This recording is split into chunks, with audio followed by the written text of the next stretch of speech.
Hello, thanks for watching. I wanted to go over a couple things today regarding email security and what's possible to do with malicious email.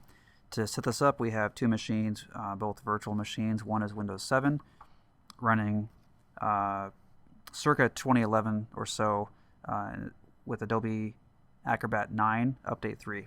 The other one is a Linux distribution called Kali and Metasploit. Both are security open source applications. This was spurred from a seminar that I went to by Michael Bazzell. He's a consultant that's formerly with the FBI and now with Mr. Robot. His blog is computercrimeinfo.com. There's a link in the description. So basically, we're going to make a malicious PDF email from a known source.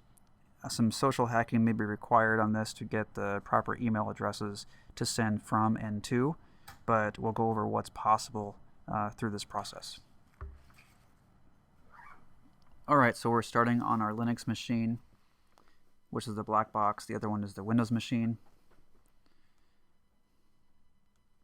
We're going to first open Metasploit, and we'll just create the malicious PDF.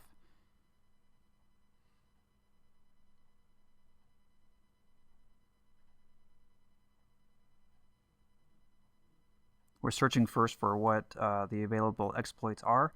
We search for Windows first, and then Mac, and then PDF. And I did the three of those to kind of show that Mac still has quite a few vulnerabilities, not nearly as much as Windows, but there's still quite a few there. So Mac can indeed be exploited. Also, Adobe Acrobat has a ton of exploits, and it might show that regardless of Windows updates, some of the other software updates are just as important as that. So there it's creating the malicious PDF, giving it some parameters, and we save it.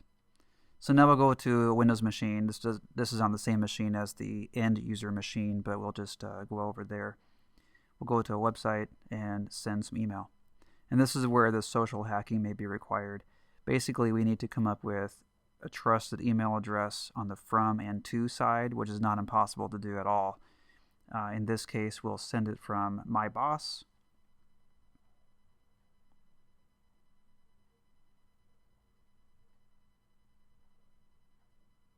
So this website allows us to just easily send email from anyone to anyone. If you look at the headers, you can see where it came from, but most people wouldn't see that. In this case, it's ACH from the bank. So each email will say something like the link, or the bank will be changing ACH info regarding payroll. Basically, you're not going to get paid until you fill out the form. They want you to get you to open the PDF.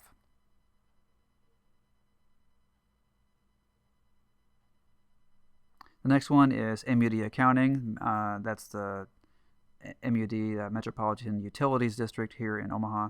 So the idea is let's just send an email to us saying that our invoice is past due. Basically, our heat's going to get turned off if we don't pay the bill. Create some urgency with that. And the third will be from, I believe, FedEx. This is fairly common, actually, FedEx and UPS invoices or tracking numbers or something like that. The idea is that there's either an invoice due or it's a delivery confirmation that they want us to open.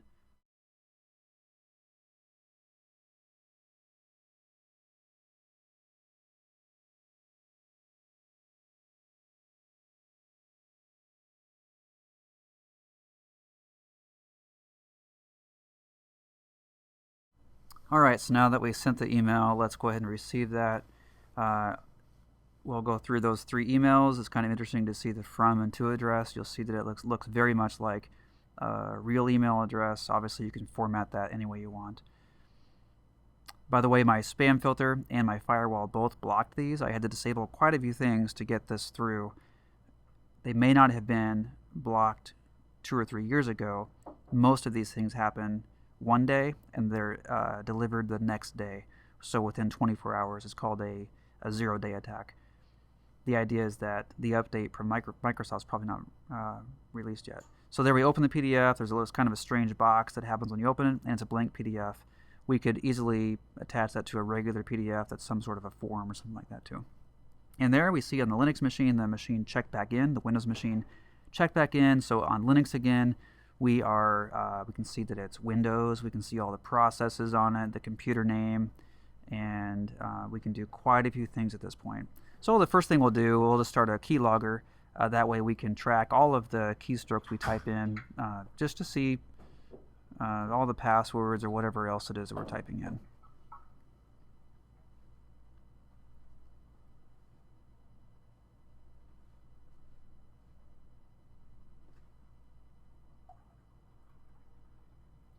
So we'll also do a screen grab. This is a screen capture of whatever is displayed on the end user machine. So basically anything we didn't catch with the keystrokes, we'll catch just on the screenshot. Social, networking, whatever else. We'll also list the registry, so we can edit the registry at this point. This is the startup, and we're going to add our exploit into the startup of the registry so that we can get back into the machine after it reboots. Here's our screenshot. This is what's on the Windows 7 machine. This is obviously the last thing we did was emailed the attachment through, but that's what's on the screen at this point. Back over on the Windows 7 machine, the user is completely clueless that anything's wrong with the machine. They're plugging away just fine. They're writing a letter. Dear mother, school is going well. I'm making new friends. You can get an idea that they would be just typing away, doing whatever documents that they would typically be doing, and they wouldn't be the wiser. So back over at the hacking machine, we'll list the registry again. We're adding our exploit to the startup there at that point.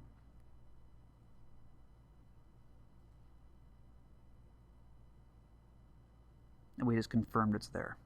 So that was reading and writing to the registry, and there's our little exploit.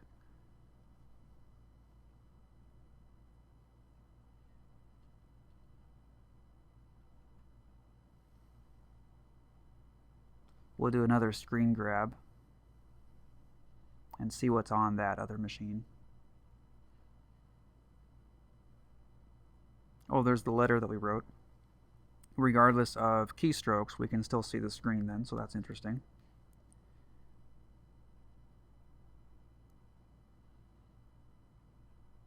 So back over to the end user machine, we will do some banking. We'll do some online banking. The reason I showed this was I want to kind of confirm here. We've got the secure website. We have the green bar and the address bar. This looks like a secured site. What can the hacker see at this point because we're on a secured site? Would they be able to capture those keystrokes, the password, the URL? What would they see exactly? And this user will also do some social networking. We'll go out to Facebook as well. All right, so back over to the hacking machine.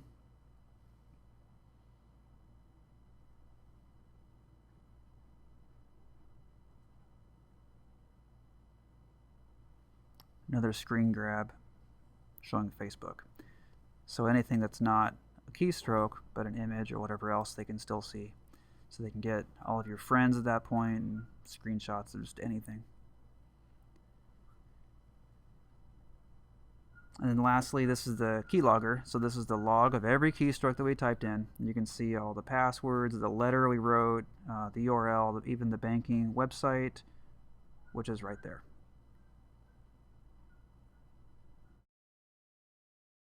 So things to think about when you receive an email is if the email is trying to generate urgency through whatever means that may or may not be legit. In that case, think twice, delete the email, and don't open the attachment. Thanks for watching. You can check out our website, www.runnetworkrun, and our blog is there with some other helpful hints and other articles. Thanks again.